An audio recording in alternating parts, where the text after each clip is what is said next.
প্রধানমন্ত্রী কৃষি এবং কৃষকের উন্নতিকল্পে দিল্লির পুসা ক্যাম্পাস থেকে সম্প্রতি কয়েকটি প্রকল্পের শুভ সূচনা হয়। কৃষক কল্যাণ, কৃষি স্বনির্ভরতা এবং গ্রামীণ পরিকাঠামোকে শক্তিশালী করতেই মূলত এই উদ্যোগ। হাওড়া কৃষি বিজ্ঞান কেন্দ্রে সরাসরি দেখানো হয় অনুষ্ঠানের লাইভ সম্প্রচার। मैं सभी किसान साथियों को पीएम धन धान्य कृषि योजना और दलहन आत्मनिर्भरता मिशन के लिए बहुत बहुत बधाई देता हूं। 11 অক্টোবরের এই অনুষ্ঠানে উপস্থিত ছিলেন হাওড়া জেলার বিভিন্ন প্রান্ত থেকে 350-রও বেশি কৃষক। প্রধানমন্ত্রী ও কেন্দ্রীয় কৃষিমন্ত্রীর বক্তব্যের মধ্যে দিয়ে আগামী দিনে ভারত সরকারের কৃষি পরিকল্পনা নিয়ে অবহিত হন কৃষকরা।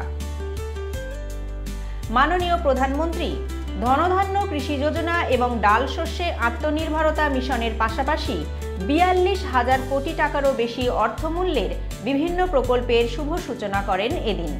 হাওড়া কৃষি বিজ্ঞান কেন্দ্রে এই অনুষ্ঠানে প্রধান অতিথি হিসেবে উপস্থিত ছিলেন বিধানচন্দ্র কৃষি বিশ্ববিদ্যালয়ের সম্প্রসারণ শিক্ষা অধিকরণের সহ অধিকর্তা ডক্টর অমিতাভ ব্যানার্জি।